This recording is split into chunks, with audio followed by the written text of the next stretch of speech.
The rain fell hard the day she arrived. So did the truth. Locked away with 2 crying babies, a maid with nothing became the woman who changed everything.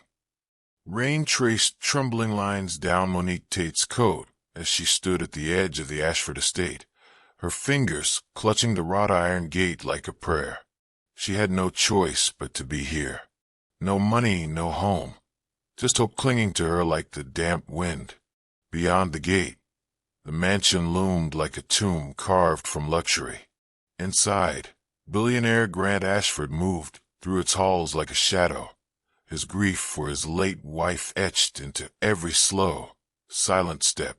Upstairs, his infant sons, Caleb and Liam, knew only the cool hands of Celeste Armand, the fiancée whose beauty dazzled high society, but whose heart remained untouched by lullabies or lullabies.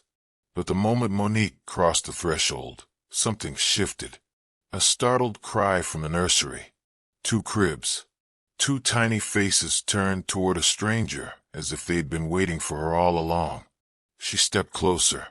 A whispered greeting. A trembling giggle. And in that instant, the walls began to breathe again. But the house was watching. Shadows pooled where light should have lived. Doors locked behind her when no one was near. And downstairs, a staff member muttered something about the last nanny who left in the middle of the night, without her shoes. Later that evening, as thunder groaned across the sky, Monique walked the upstairs corridor alone. Her shift was over. She should have left, but a soft sound stopped her. A cry, barely audible, on the other side of a locked door.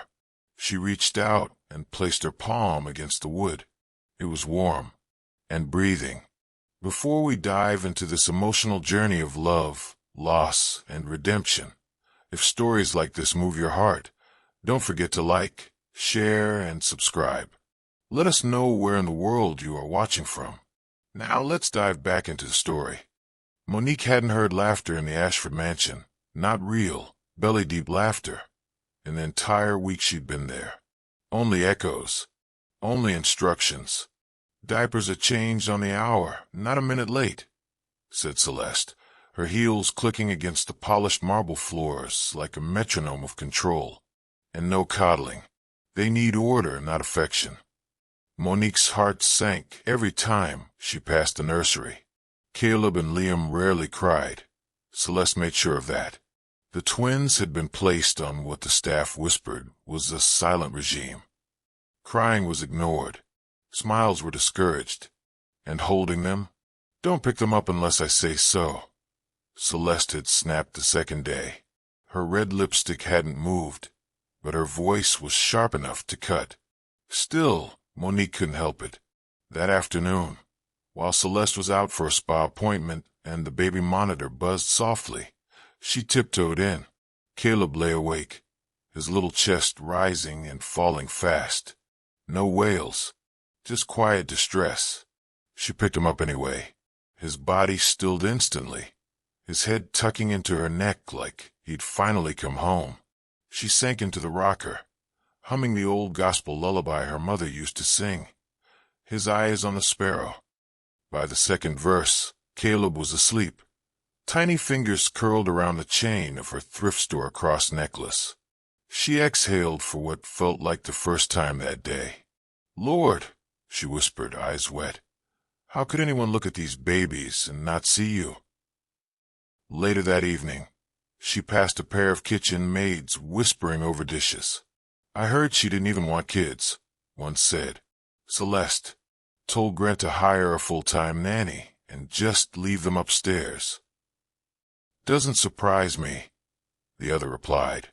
"She acts like they're her competition." The words burned in Monique's ears. Grant Ashford, handsome, broken, unreachable, barely seemed aware of what went on under his own roof. He moved like a man drowning, polite but distant, a father in title more than presence.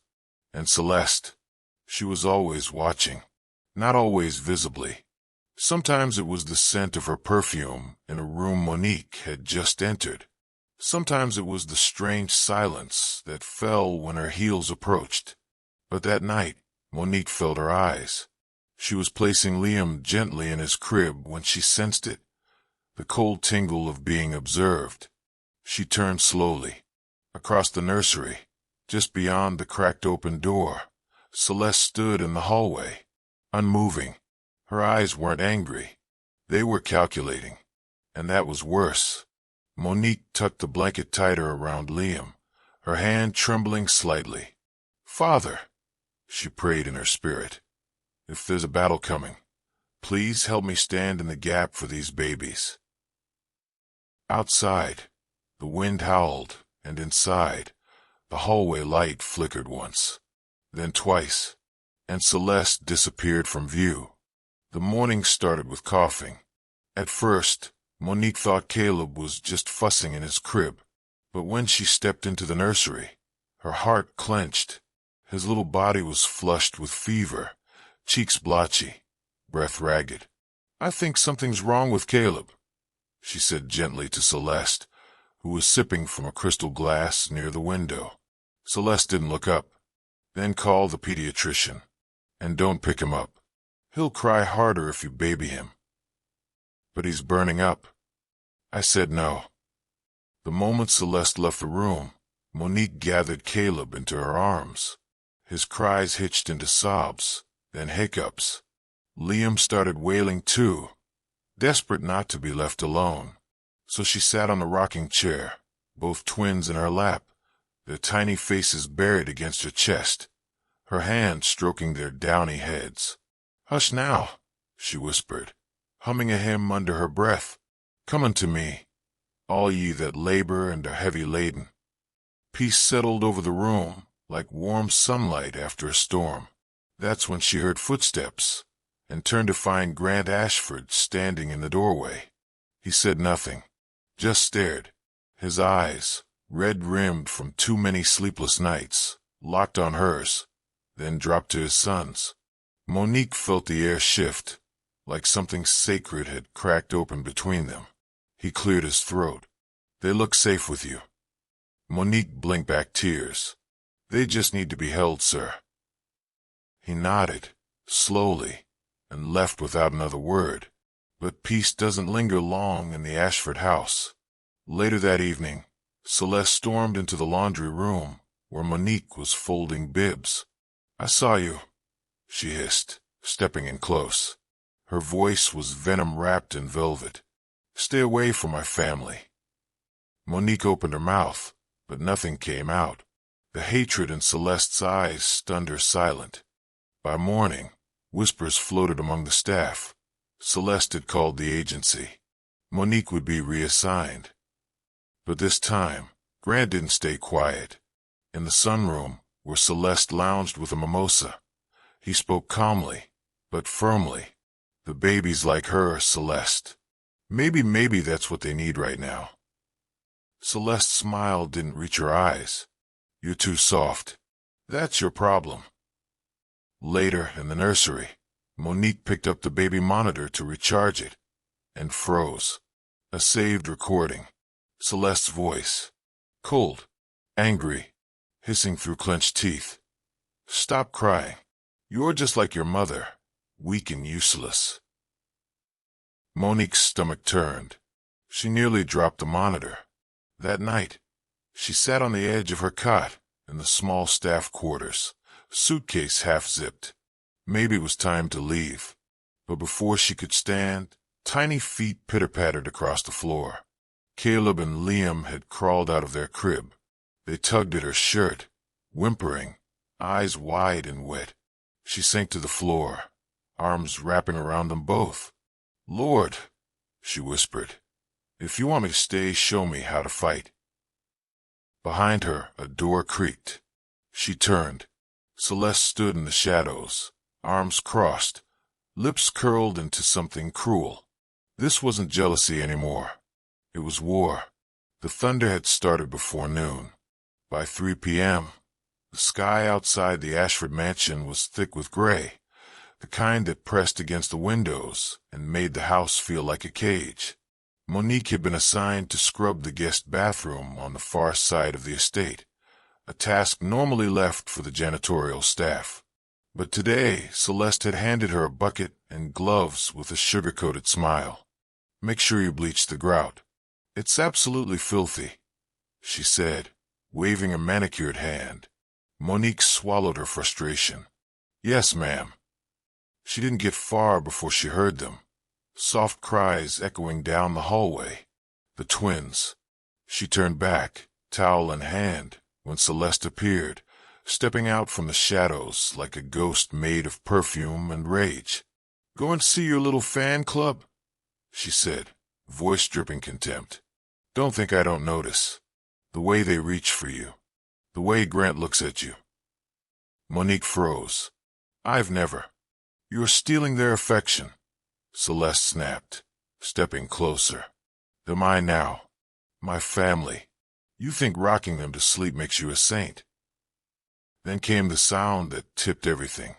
Two cries, sharp and desperate, from the nursery. Caleb and Liam. They'd heard her voice. They wanted her. The baby's wails grew louder as they crawled down the hall, their little hands stretched toward Monique like she was a lighthouse in a storm. "Enough," Celeste screamed. Before Monique could react, Celeste shoved her backward. She stumbled into the nearest door, one of the rarely used guest bathrooms, still holding both crying twins in her arms. The door slammed shut behind her. Click, the sound of a lock turning. Then Celeste's whisper, low and poisonous through the crack. "Let's see how precious they think you are after this." Silence. No footsteps retreating. Just the storm outside, rattling the window panes. Monique pounded on the door. "Hello? Somebody? Help?" No answer. She checked her phone. Dead. Of course it was. She turned to the twins, both now shrieking in confusion, their cries echoing off tile and porcelain. The bathroom smelled of bleach and cold tile. Monique slid to the floor, pressing her back to the wall. She held both babies close, one on each side of her chest, and tried to steady her voice. "Hush, sweet boys, hush now. I'm here." She rocked gently, humming the only song that ever calmed her spirit. "Jesus, Jesus, how I trust him." Tears slid silently down her cheeks, mingling with the baby's sobs. There was no light in the room, only the fading gray from a high, narrow window. "Lord," she whispered, forehead against the wall. "If you're near, we need you now." Eventually, the cries softened. Caleb curled into her side. Liam gripped her necklace. Her body shook with exhaustion, but she refused to let go. And when sleep finally stole over them all, Monique was still sitting on the cold tile, arms wrapped around the only light left in that dark house. The storm hadn't let up. Rain battered the windows like it wanted in. Grant Ashford stepped through the front door, shaking water from his coat, mind still half in the investor meeting he'd left early. Something had felt off all day. A knot in his stomach that wouldn't untie. "Mr. Ashford." Celeste greeted him in the foyer. Too quickly, too brightly. "You're home early." He frowned. "Where are the twins?" She hesitated. "With Monique, I assume." He looked around. It's past 8. She should have clocked out. One of the kitchen staff poked her head around the corner. "Sir, she never signed out. Nobody's seen her since late afternoon." Grant's pulse quickened. He strode toward the nursery. Empty. Cribs cold. "Check every hallway," he ordered, his voice sharp. "Every guest room, every closet." The staff scattered, flashlights cutting through the dimness as thunder rolled above the house. Footsteps echoed off marble. Shadows seemed to dance across the walls. Grant moved faster. Then he heard it. A faint, muffled whimper. The kind only a baby makes after hours of crying. He froze, heart hammering in his chest. The west corridor. Bathroom wing. He ran. The sound grew louder near one of the guest bathrooms. He paused and then saw it. A smear of blood on the cream-painted wall near the doorframe. Fresh. A handprint. He staggered back, bile rising in his throat. "Monique!" he shouted, slamming his palm against the door. "Monique, are the babies in there with you?" A pause, then a voice, barely above a whisper. "Yes, please help us." Grant's breath caught. His entire body stiffened. Fear and fury crashed through him like waves. "I'm getting you out," he yelled. He looked around, grabbed a fire poker from the decorative fireplace down the hall, and returned to the door. Wham! Wham! Metal struck brass. The handle rattled violently. "Stay back!" he shouted through the door. Wham! The lock began to give. Celeste's voice rang from behind him, panicked. "Grant, stop. You're going to break." He turned, eyes blazing. "You locked them in here." "Aye," she was. Wham! He didn't wait for answers. The lock cracked with a screech. The door burst open. Light flooded the room, and what he saw on the other side would haunt him forever. The door crashed open. The moment the light spilled in, Grant stopped breathing. There, curled on the cold tile floor, was Monique, slumped by the bathtub, her back against the wall. Her eyes were swollen from crying. The twins were strapped to her chest with a makeshift sling made from a towel, both boys silent now, their cheeks flushed with exhaustion. She looked up at him, barely able to lift her head. "Jesus," Grant whispered, dropping to his knees. He reached for the twins, his hands trembling uncontrollably. Caleb whimpered. Liam stirred and gripped Grant's finger. "How long?" he asked, voice cracking. Monique blinked slowly. "Since this afternoon." Behind him, the storm raged on, but inside the bathroom, all was still, except for the pain. "Who did this?" he asked, voice low, but breaking at the edges. Footsteps clicked down the hall. "It was her," Celeste said quickly, stepping into the doorway. She locked herself in. "Some kind of stunt, attention-seeking. I found her like that." Monique closed her eyes. "Liar," she whispered. Grant turned. "What?" Monique's voice wavered, but the truth came anyway. "She pushed me. The twins were crying, and she got angry. Said I was stealing them from her. She locked us in." Celeste scoffed. "Oh, please." "Enough." Grant stood, still cradling the twins. His face had gone pale, but his eyes burned with something cold and steady, something final. "Pull the hallway camera recordings," he said to one of the staff members, who nodded and disappeared down the corridor. Celeste's smile faltered. Minutes later, they all gathered in the drawing room. The house was silent except for the faint sound of thunder and the mechanical hum of the security monitor. The footage played. There, clear as daylight, was Celeste standing at the bathroom door, hand pressing it closed, face twisted with something feral. She turned, smiled. Click. The lock turned. Gasps filled the room. One staff member covered her mouth and began to cry. Another whispered a prayer. Grant didn't move. He stared at the screen like it was a stranger's nightmare. But it wasn't. It was his house, his children, his fiancée. He slowly turned toward her. Celeste opened her mouth, reaching out.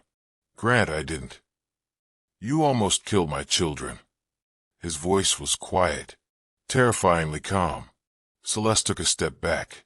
Her face, once so composed, crumbled into panic. But Grant didn't flinch. He cradled the twins tighter, his jaw locked, his eyes distant, like something inside him had snapped and wouldn't be put back together again. Behind him, Monique stood in the hallway, silent, watching, and the last thing she saw before the door closed was Celeste's face as it went pale with fear. "No, this is insane," Celeste screamed, heels slipping slightly on the marble as she backed away from the room, full of silent eyes. "You're believing her over me? A maid. She's been manipulating you, Grant."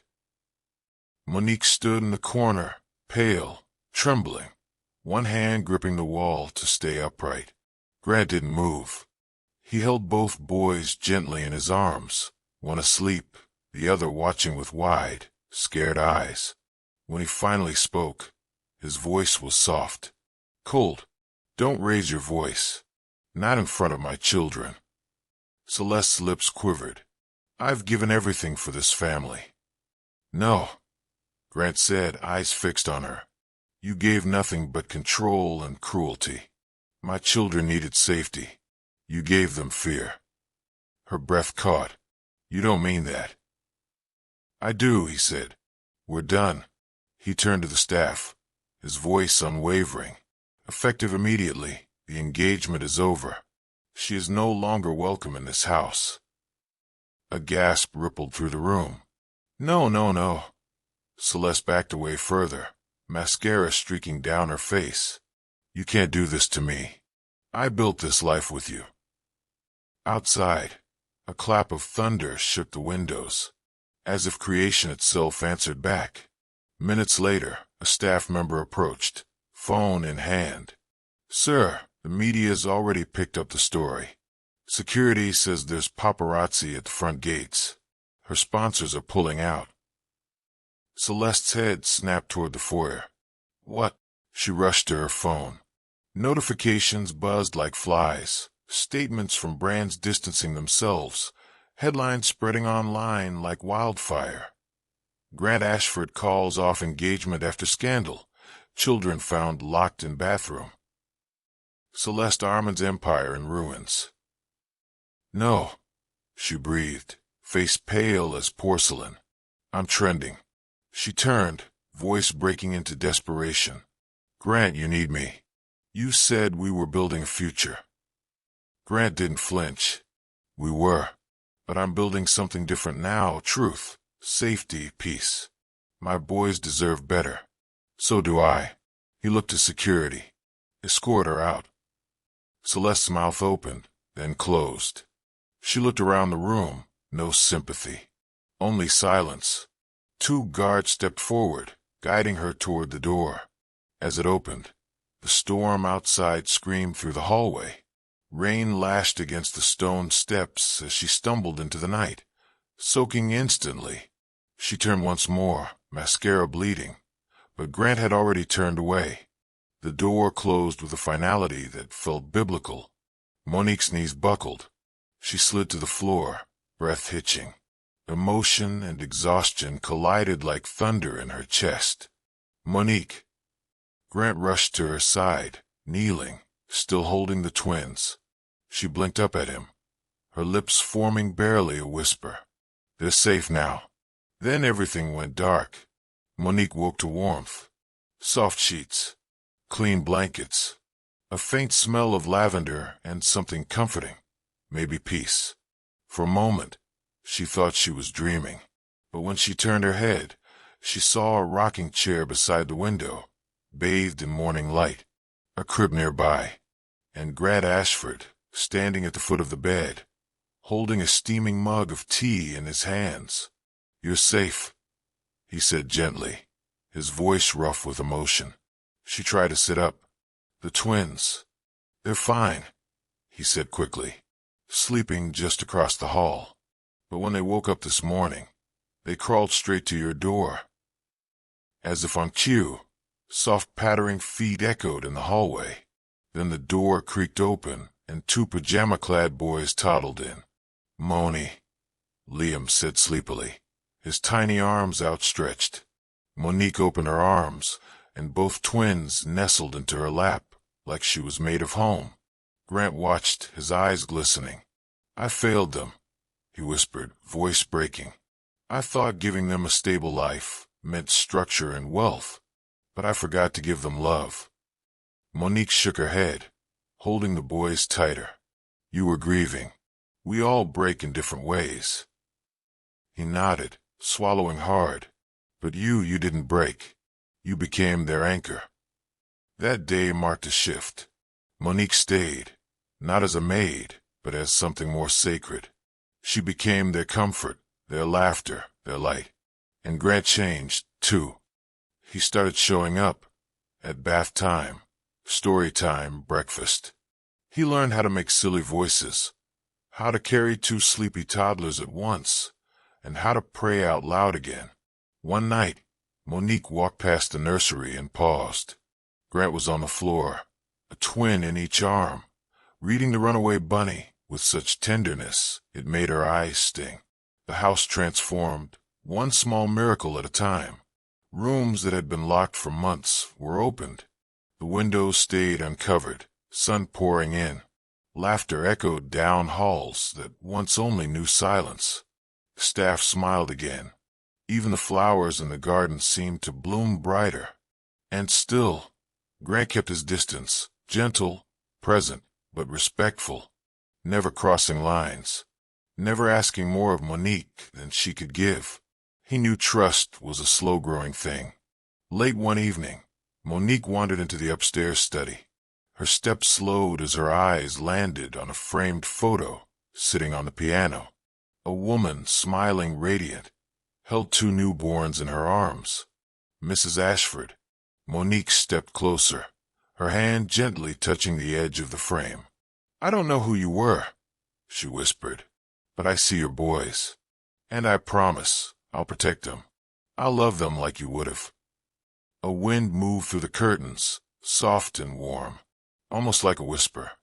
The morning sun bathed the Ashford garden in soft gold, casting gentle light across the breakfast table beneath the magnolia tree.